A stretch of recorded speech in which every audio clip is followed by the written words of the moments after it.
Bonjour et bienvenue à tous dans cette nouvelle vidéo, ici Angélique d'Invest in French. Aujourd'hui, je vais vous présenter toutes les nouveautés intégrées à l'ultime tableur et tracker de dividendes que j'ai créé et que je vous présente dans toutes mes vidéos récapitulatives de mes portefeuilles boursiers. Je travaille sur ce tableur régulièrement, j'ai des onglets qui sont en chantier depuis des mois, jusqu'à ce que je trouve la formule adéquate pour récupérer les données que je veux. Si tout était aussi simple que pour les titres américains, ça serait géant. Malheureusement, que ce soit pour les compagnies canadiennes ou européennes, c'est super compliqué si on veut des données que Google Finance ne fournit pas. Je vais donc vous passer toutes mes longues heures, ou devrais-je dire journées, à me battre avec tout ça, et aujourd'hui je vais vous parler de ce qui fonctionne et de cette version 3.0. J'ai donc pris note de toutes vos remarques au fil de vos achats, ainsi que de ce qui peut m'inspirer sur les tableurs que je trouve à droite et à gauche, et j'ai donc créé, ou devrais-je dire updaté mon tableur pour qu'il soit encore mieux. Tous ceux qui sont déjà propriétaires de ce tableur ont accès à toutes les mises à jour que j'effectue année après année. Vous avez juste à reprendre le lien que vous avez reçu lors de votre achat, et en cliquant dessus, ou en faisant un copier-coller du lien, vous atterrirez sur ce tableur et toutes ses nouveautés. Pour le tableur en euros, il a aussi été mis à jour, il est donc en version 3.0. Dans la première partie de cette vidéo, je vais donc vous présenter les onglets un par un, ainsi que les modifications que j'ai effectuées. Puis dans une seconde partie, je vais vous expliquer comment faire pour récupérer toutes ces nouveautés et les intégrer dans votre tableur actuel. Et dans la troisième et dernière partie, je vais reprendre point par point sur comment remplir ce tableur, vu qu'il y a tout plein de nouveaux onglets, la première vidéo est donc désormais assez obsolète. Si vous achetez le document que maintenant, vous n'aurez rien à changer, seulement à entrer vos données personnelles dedans. Si vous n'êtes pas encore familier avec ce tableur, je vous conseille d'aller jeter un œil à la première vidéo que j'ai faite où je présente ce document dans son ensemble. Je vous mets le lien en haut à droite de votre écran. Si vous voulez vous le procurer, je vous mets dans la description en dessous le lien vers l'article de mon blog qui explique comment faire pour le télécharger via Payhip ou directement en me contactant sur mon adresse mail. Je reste joignable en tout temps. Petite note rapide, à l'heure actuelle, Google Finance a décidé de ne plus donner aucun prix ni aucune info pour les REITs canadiens, donc il y a beaucoup de messages d'erreur un peu partout dans mon tableau et probablement dans le vôtre aussi. Tout ceci vient de Google Finance, je n'y suis pour rien, et croyez-moi, ça m'exaspère qu'une compagnie si grosse fasse ce genre de choses et surtout ne soit pas plus stable. C'est incroyable. Pour résoudre le problème, au niveau des noms, j'ai modifié à la main et mis le tout en couleur orange pour me rappeler que ce ne sont pas les formules de base, mais de la bidouille. Et pour les prix, j'ai utilisé un script qui récupère les prix sur Yahoo Finance, je vous mets le lien dans la description en dessous. Ce script ne vient pas de moi, donc si ça ne fonctionne pas pour vous, la seule solution jusqu'à ce que Google Finance soit réparé si ça arrive un jour, c'est de remplir ces données manuellement, ce qui est super pénible, surtout quand ça touche des titres qu'on a en grosse quantité dans son portfolio. Espérons juste que ça revienne comme avant très vite. Avant d'aller plus loin, si vous ne l'avez pas encore fait, n'oubliez pas de liker cette vidéo, de vous abonner à la chaîne, de cliquer sur la cloche et de commenter. Merci d'avance. Et maintenant, allons voir le relooking 2023 de cet ultime tracker de dividendes.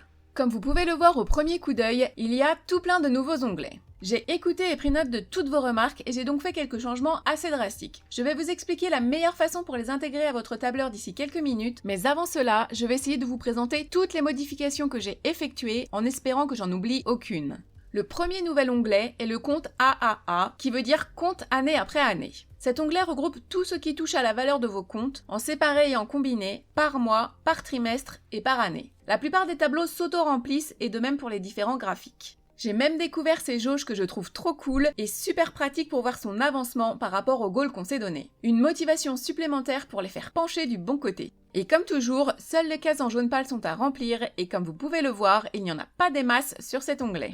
Le deuxième nouvel onglet est Dividende AAA, qui veut dire dividendes reçus année après année. Sur cet onglet, vous l'aurez deviné, c'est tout ce qui touche les dividendes reçus, avec divers regroupements, par type de compte, par courtier, par devise, par compagnie, mais aussi mois après mois, trimestre après trimestre et année après année, avec des graphiques un peu partout et cette petite jauge encore. Je sens que je vais vous en coller partout désormais. Là aussi, peu de données à entrer à la vue du nombre de cases en jaune pâle. Le troisième nouvel onglet est Dividende compte, qui reprend tous les onglets que j'avais en séparé à la version précédente et qui a désormais tout sur la même page. Donc comme avant, le premier tableau est pour le prévisionnel, puis ensuite les dividendes reçus sur la droite. Mais cette fois-ci, tout se remplit automatiquement et vous pouvez même changer la date et le tableau va s'adapter. Le quatrième nouvel onglet est celui qui va vous demander le plus de travail. Je m'en excuse par avance et c'est l'onglet Dividende List. Cet onglet regroupe tous les dividendes que vous avez reçus les uns après les autres au fil de votre carrière d'investisseur. Ce qui pour certains fait déjà quelques années, donc beaucoup de données à intégrer ici. Et grâce à ce travail titanesque, toutes ces données iront remplir tous les tableaux qu'on a vus sur les précédents onglets. Au niveau des modifications maintenant, la première effectuée se trouve sur l'onglet Récap Portfolio, où au lieu d'avoir le pays de la place boursière à écrire dans la colonne C, désormais c'est la devise et ça se remplit tout seul. La deuxième modification sur cet onglet touche le tableau des dividendes qui désormais va se remplir tout seul avec les données que vous aurez entrées dans l'onglet Dividend List. Et si vous changez la date, ça change le tableau automatiquement comme par magie. La troisième et dernière modification sur cet onglet, c'est que comme la liaison avec Yahoo Finance est très instable, j'ai utilisé le tableau que j'avais à droite pour les données issues de MarketWatch qui ne fonctionne plus non plus, et j'ai inscrit les montants à la main en utilisant les données de Yahoo Finance. Bien entendu, à chaque augmentation de dividendes, il faudra faire la mise à jour manuellement, mais au moins ça résout le problème des messages d'erreur continuels de ces liaisons qui ne tiennent pas dans le temps. Pour prendre ces données en compte, j'ai donc dû changer les formules de la colonne R. Et j'ai aussi mis à jour les formules de la colonne S, car Finviz avait changé sa numérotation de tableau, du coup les formules ne fonctionnaient plus. Vivement que Google Finance fournisse ces données avec une formule simple, ça nous rendra la vie tellement plus facile. Bien entendu, toutes ces modifications sur l'onglet Récap Portfolio ont été faites sur les onglets Récap pour chacun des comptes. Parlons un peu technique maintenant avec comment récupérer toutes ces nouveautés et modifications et les intégrer à votre tableur déjà rempli. Pour les nouveaux onglets, vous n'aurez pas le choix que de les importer dans votre tableur personnel et de remplir les cases une à une. Pour importer un onglet, allez sur celui-ci, cliquez sur la flèche à droite de son nom, puis copier dans feuille de calcul existante, puis choisissez votre tableur actuel. L'onglet copier se met toujours à la fin de tous vos onglets existants. Pour récupérer les modifications effectuées sur l'onglet Récap Portfolio, je dirais que le plus simple, c'est aussi de faire un import d'onglet, puis de copier-coller tous les symboles que vous avez dans votre tableau et les mettre dans le tableau du nouvel onglet tout neuf. Si vous avez beaucoup de titres, ça sera un peu long car vous allez devoir rajouter des lignes une à une, mais ça sera plus simple que de faire des copier-coller de morceaux de tableau et de formules et de risquer d'oublier un bout et que ça vous donne des erreurs partout. De même pour chaque récap de chaque compte si ce sont des onglets que vous utilisez. J'ai le projet de simplifier tout ça, mais je n'ai pas encore trouvé comment, enfin plutôt quelle formule utiliser pour le faire, mais d'ici quelques mois, cette partie va aussi avoir un remodelage. Une fois que vous aurez importé les onglets dans votre document, vous allez devoir les remplir en premier avec vos infos, vérifier que tout y est correctement, puis ensuite effacer vos anciens onglets à vous et renommer les nouveaux pour que ça matche avec les liaisons de chaque tableau. Une fois tout connecté, alors là vous pourrez les renommer comme bon vous semble, mais attendez qu'ils se reconnaissent tous les uns les autres avant de faire quelque chose de trop drastique. Dans un premier temps, vous allez sûrement avoir quelques erreurs, comme par exemple dans les listes déroulantes avec des triangles rouges dans les coins en haut à droite. Pour être sûr que c'est bien lié comme il faut avec les onglets, je vous conseille de cliquer sur la case, puis d'aller dans Insertion, Liste déroulante, et à droite vous verrez à quel onglet cette liste est attachée. Il vous suffira de refaire la sélection en cliquant sur le mini tableau à droite, puis de retourner faire la sélection sur votre onglet. Là, la sélection vient de l'onglet Dividende AAA, de la case H46 à H49, donc je vais sur cet onglet, je recherche la case H46, puis je resélectionne les cases qu'il me faut dans cette liste déroulante. Je clique sur OK, puis encore OK sur la partie de droite, et pour finir je clique sur Appliquer à tous, ce qui fera la modification pour toutes les cases d'une même colonne. Et normalement, ça devrait résoudre tout problème de liaison pour les listes déroulantes. Une autre erreur qui peut apparaître, c'est que vous avez tout bien importé, mais vos cases restent vides, aucun calcul ne se fait. En fait, il va falloir recréer le lien entre les formules et les onglets. Pour ce faire, vous allez devoir vous mettre sur la case, puis faire Entrer pour que la formule s'exécute. Je vous l'accorde, ça peut être pénible si vous avez 100 lignes à faire, mais je n'ai pas trouvé d'autre solution plus rapide pour le moment. Et puis vous répétez l'opération pour toutes les cases à problème et votre tableau devrait se remplir petit à petit. Si vous avez peur d'oublier quelque chose ou de faire une bêtise, le plus simple est de repartir de zéro en refaisant une copie du document de base. Renommez-le, puis dans ce document copié, faites des copier-coller des symboles des titres que vous possédez dans les onglets Récap Portfolio et Récap de chacun des comptes. Ensuite, faites des copier-coller de toutes vos transactions dans les onglets Transactions, puis de toutes les données présentes dans l'onglet Contribution. Tout le reste est plus ou moins nouveau, donc vous pouvez repartir sur des onglets complètement vierges. Cette dernière partie est surtout pour les nouveaux utilisateurs de ce tableur, mais aussi si vous décidez de repartir de zéro. Je vais donc vous expliquer comment faire pour tout remplir et surtout dans quel ordre le faire. Les grandes lignes sont inscrites dans l'onglet Instructions, mais pour plus de clarté, je vais tout reprendre point par point. Tout d'abord, commencez par faire une copie du document en question, renommez ce dernier comme bon vous semble, ça sera votre tableur personnel. Et pour chaque mise à jour que je ferai dans le futur, elles seront sur le document de base sur lequel vous avez cliqué la première fois et dont vous venez de faire une copie. La première chose à faire sera de remplir les colonnes E et F de l'onglet Récap Portfolio avec tous les symboles des titres que vous possédez ou que vous avez possédés à un moment donné. Ensuite, allez dans l'onglet Transactions pour chacun des comptes. Il existe un onglet par type de compte, le CELI, le REER et un pour un compte au comptant ou compte non enregistré. Vous avez la possibilité de faire une copie de ces onglets à tout moment si vous avez plus de 3 comptes. Pour ce faire, allez en bas, près du nom de l'onglet, cliquez sur la flèche puis dupliquer. N'oubliez pas de renommer cet onglet pour que ça matche plus ou moins avec les autres. Il faudra aussi rajouter cet onglet dans les formules de l'onglet Récap Portfolio pour que les données inscrites dessus soient prises en compte. Ensuite vient le premier nouvel onglet, compte AAA. Il faudra donc que vous remplissiez les symboles des titres que vous possédez à partir de la case P73 avec les symboles Google Finance. Cette liste sera reprise sur plusieurs onglets, donc si vous oubliez un titre, il sera manquant partout. Il faudra aussi remplir les années en I5, J5, K5, etc. Vous devez inscrire le jour, le mois et l'année, mais ça n'affichera que le mois et l'année. Ce sont les années à partir desquelles vous avez commencé à investir. Sur cet onglet, il y a aussi le tableau mois après mois à remplir, mais on y reviendra plus tard. Passons ensuite à l'onglet Dividendes AAA. Là, il faut d'abord remplir les années en I5, J5, K5, etc. Il faudra écrire simplement les années, pas de mois et pas de jours. Après, remplissez la case D16 qui est votre goal de dividendes mensuels pour cette année. On passe ensuite aux cases H46, H47, H48, etc. pour les comptes que vous possédez, CELI, REER, compte au comptant, compte sur marge, etc. Remplissez ensuite les cases H56, H57, H58 avec le nom de vos courtiers si vous en avez plusieurs, comme Wealthsimple Trade, Questrade, Banque Nationale, Interactive Brokers, etc.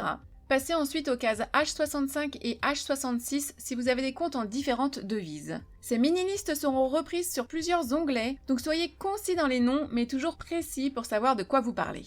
Passons à l'onglet suivant qui est Dividend List. Cet onglet va reprendre tous les versements de dividendes que vous avez reçus depuis que vous investissez. Si ça fait quelques années, ça va être un peu long à remplir, mais promis, ça en vaut la peine. Il faut donc remplir l'année, le mois, le symbole, le type de compte dans lequel vous avez reçu le dividende, le courtier, le montant des dividendes versés en dollars canadiens ou en dollars américains. Si c'est sur un compte non enregistré et que vous avez les informations à disposition, il faudra aussi remplir le montant des taxes prélevées ainsi que le taux de change si ce sont des dividendes reçus en dollars américains. Perso, pour le taux de change, j'utilise le site Exchange Rates. Les autres colonnes s'auto-remplissent toutes seules. Pour le tableur en euros, suivant votre courtier, vous aurez sûrement des calculs différents à faire et quelques bidouilles à faire manuellement. Par exemple, entre Saxo et DEGIRO ou Trade Republic, les taxes sont pour l'un en euros, alors que pour les autres c'est dans la devise des dividendes reçus. Pareil pour les actions canadiennes tradées sur la bourse de New York, mais qui paient des dividendes en dollars canadiens, vous devrez adapter manuellement la colonne devise, qui est la colonne F. Toutes les données de cet onglet iront peupler des tableaux des autres onglets, donc soyez bien attentifs à ce que vous faites. Passons ensuite à l'onglet suivant qui est Dividendes compte. Cet onglet reprend les dividendes reçus compte par compte en détail. Les seules choses à remplir, ce sont les symboles des titres que vous possédez par compte, ainsi que les mois de versement des dividendes. Tout le reste s'auto-remplit. Le premier tableau est rempli de données prévisionnelles issues de Yahoo Finance. Pour le tableau sur la droite, il reprend les données que vous venez d'inscrire dans le précédent onglet en fonction des compagnies et de l'année. Année qui peut être changée grâce à la liste déroulante qui affichera les données des années passées. Ça changera aussi les graphiques attachés à ce tableau. Ce tableau existe donc par compte. Si vous voulez garder une image visuelle de ces données année après année, ce que je fais, il faudra donc faire un copier-coller des infos de l'année en question, puis coller le tout sur la droite, mais seulement les données, pas les formules. Ainsi ça pèse moins lourd dans le document.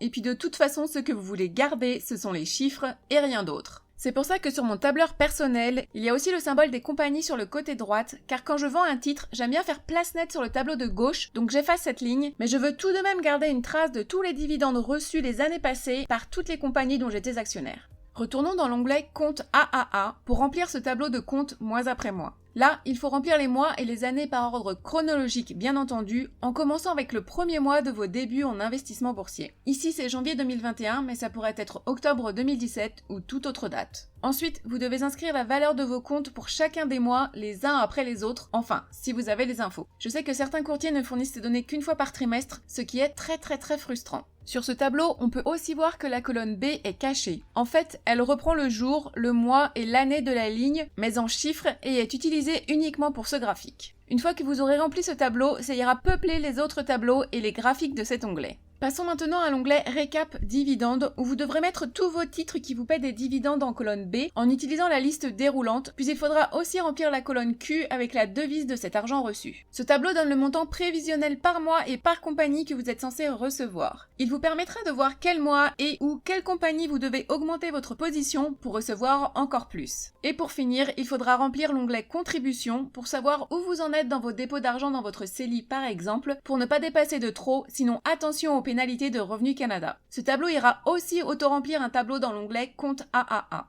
Si vous investissez dans des REITs ou des Covered Call ETF, l'onglet ROC Tracker sera à remplir en utilisant les données que vous trouverez sur les sites officiels des titres qui fournissent du ROC. Si vous ne savez pas ce que c'est que vous n'avez sûrement pas de titre qui vous en donne, mais si jamais vous voulez en savoir plus, vous pouvez aller jeter un œil à la vidéo qui s'affiche en haut à droite.